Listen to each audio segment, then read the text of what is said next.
आवाज आ रही है ना अंजलि?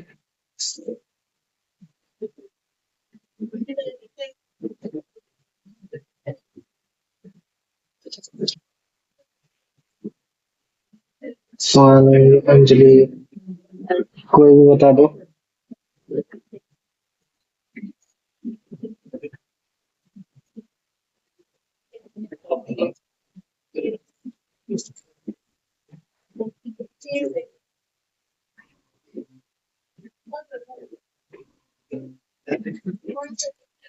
वही सारी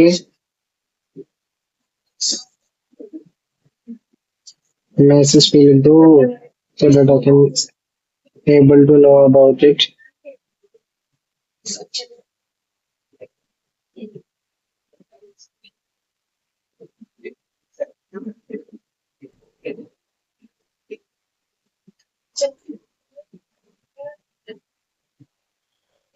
हेलो, आवाज आ रही है?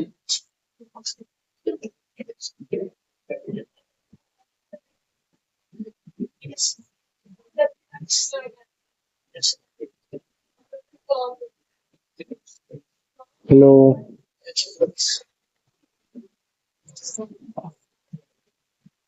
आवाज आ रही है श्रवण?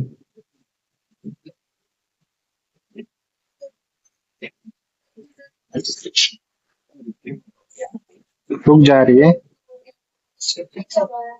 अभी भी रुक रही है?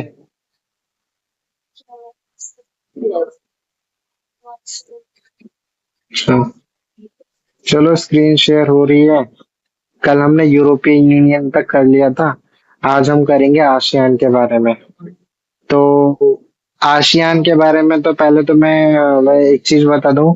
आसियान 5 कंट्रीज का एक देश है, जो मतलब एक ग्रुप है ये, जो 5 कंट्रीज जिन्होंने स्टार्ट किया था वो थी इंडोनेशिया, मलेशिया, सिंगापुर, थाईलैंड और फिलीपींस।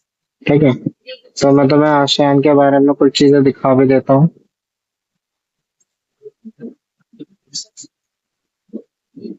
ठीक है, तो आसियान कंट्रीज बेसिकली ये वाली हैं।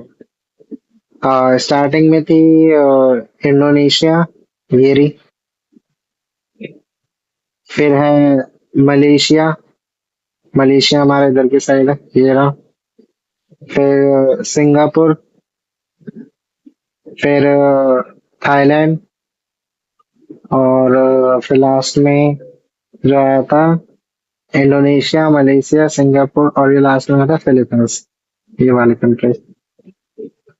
तो टोटल अभी के टाइम पे 10 कंट्रीज हैं, तुम देख ही सकते हो। इधर 5 इधर हैं, 4 ये हो गई, और 3 ये हो गई, और 2 ये हो गई। तो इन लोगों ने क्या करा है, इन लोगों ने एक कंट्री का नाम ले लिखा। Indonesia, Philippines, Singapore, Thailand, Cambodia, Laos, Vietnam.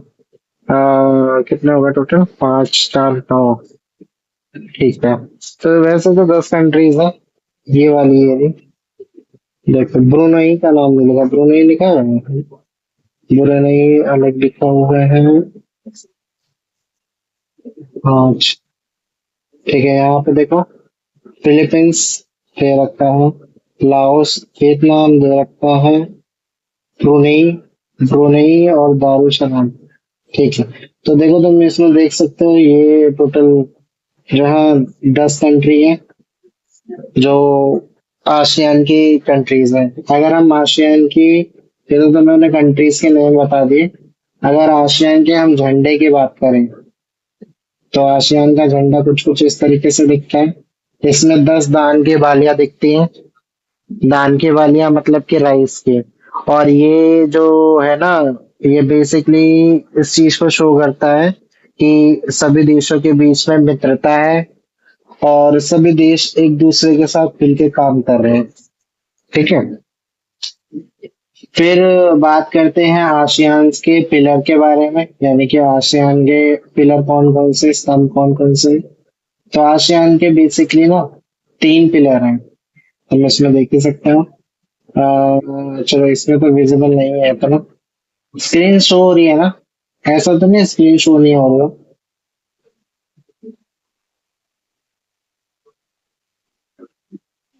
बोलो। ठीक है। तो आसियान कम्युनिटी का मतलब क्या है? आसियान समुदाय जो बहुत सारे देश मिलकर जुड़े हुए हैं ना, तो इन्होंने अपना अलग अलग वो बना रखा है कि कौन सा मैटर कौन सा कंट्री देखेगी। तो आसियान में तीन बेसिकली मेन स्ट्रक्चर है। सबसे पहले आसियान का पॉलिटिकल सिक्योरिटी कम्युनिटी, यानी कि राजनीतिक जो मामले देखता है, लॉ से रिलेटेड हो गया या कोई मीटिंग मीटिंग से रिलेटेड हो गया, तो आसियान पॉलिटिकल सिक्योरिटी देखता है, यानी कि राजनीतिक वाला। फिर उन्होंने आसियान का आर्थिक समुदाय भी बनाया जिसको इकोनॉमिकल कम्युनिटी बोलते हैं, जो ट्रेड से रिलेटेड हो गया, व्यापार से रिलेटेड, यानी कि और कृषि या फिर इन्वेस्टमेंट, इन सब चीजों का मामले के लिए हमारे पास आसियान का आर्थिक समुदाय है। और अगर कोई मैटर ये हो रहा है कि कल्चर से रिलेटेड है या शिक्षा से रिलेटेड है या समाज के किसी भी पहलू से रिलेटेड है, तो हमारे पास है आसियान सामाजिक और सांस्कृतिक समुदाय। तो ये तीन आसियान के समुदाय हैं, राजनीतिक, आर्थिक और फिर सामाजिक और सांस्कृतिक। ठीक है। तो अगर मैं आसियान के हेडक्वार्टर की बात करूं तो आसियान का हेडक्वार्टर जो है वो जकार्ता में है, जो कि इंडोनेशिया में है। अगर मैं ये बात करूं कि आसियान बना कब था, तो वो बना था 8 अगस्त 1967। ठीक है। आसियान की फुल फॉर्म क्या है? Association of south east nation, यानी कि दक्षिणी एशियाई पूर्वी का ऐसा समूह जो दक्षिण एशिया के पूर्व में है। तो इन्होंने अपने ग्रुप के नाम से ही अपनी फुल फॉर्म भी बना रखी है, ASEAN, association of south east Asian nation. ठीक है। तो ये जो आसियान पिलर है ये 2003 में बने थे, जो जो ये इसमें लिख रखे हैं। फिर आता है आसियान क्षेत्रीय मंच। तो हमें पता है आसियान एक ऐसा संगठन है जो अलग अलग देशों से मिलकर बना है। टोटल इसमें 10 देश है ना। तो इन्होंने एक मंच बना रखा है जहां पर ये अपने प्रॉब्लम्स को डिस्कस करते हैं। तो क्या इंडिया आसियान के साथ जुड़ा हुआ है? तो सीधे तौर पे इंडिया आसियान के साथ नहीं जुड़ा हुआ है, बट इंडिया के कुछ ऐसे व्यापारिक संबंध है ना जो आसियान के अंदर से पहले ही मौजूद है, जो उनके मेंबर हैं, जैसे सिंगापुर और मलेशिया और थाईलैंड। इन तीनों के साथ इंडिया के बहुत अच्छे संबंध हैं, और जो कि आसियान के मेंबर्स भी हैं। तो कहीं ना कहीं इंडिया भी आसियान से जुड़ा हुआ है। बताओ, यहाँ तक चीजें समझ में आई?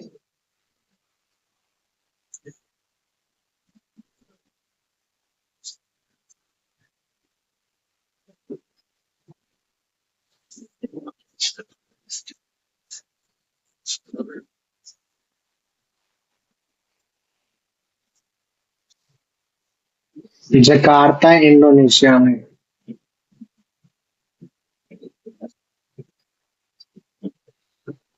और किसी को कोई डाउट?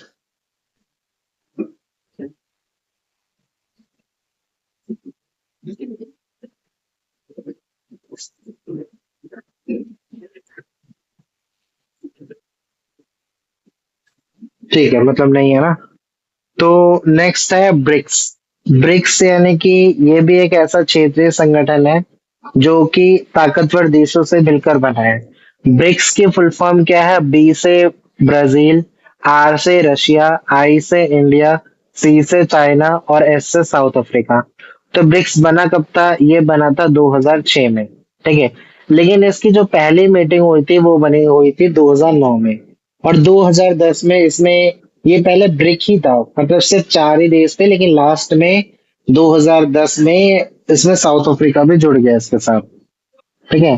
ब्रिक्स की बात करें तो वर्ल्ड की 45% जो पॉपुलेशन है वो ब्रिक्स में ही शामिल है।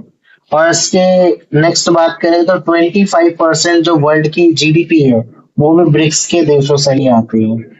और 30% ऑफ अर्थ एरिया जो है वो भी ब्रिक्स का ही है। ठीक है। तो ब्रिक्स के बारे में समझ में आया?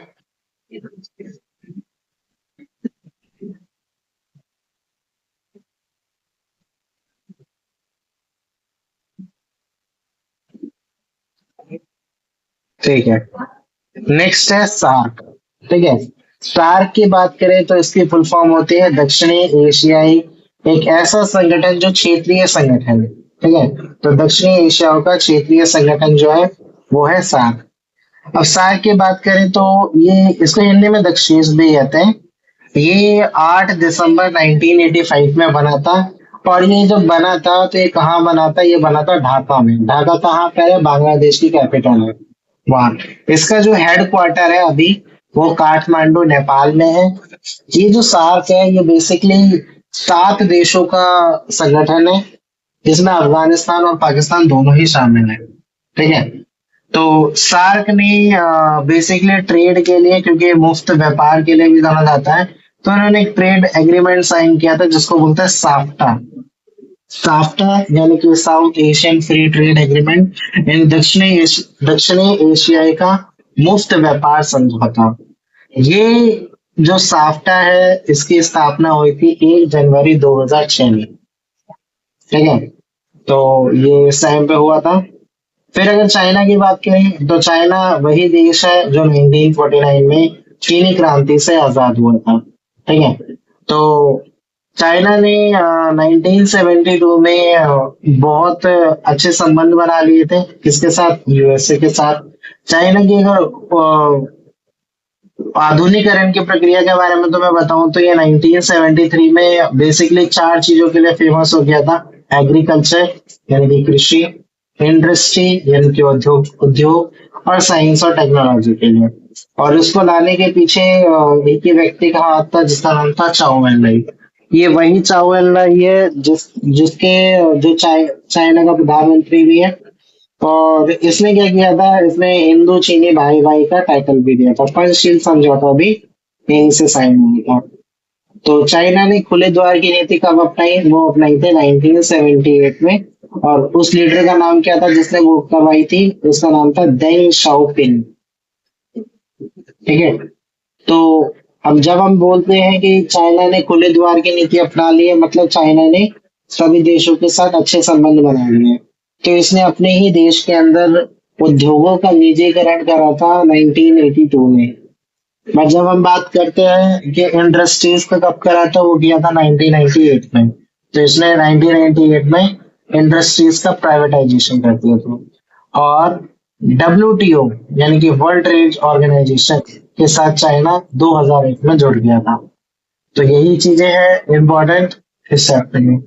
इसको देख लो, कोई डाउट हो तो पूछो, नहीं तो फिर हम आगे से नया वाला चैप्टर स्टार्ट करते हैं।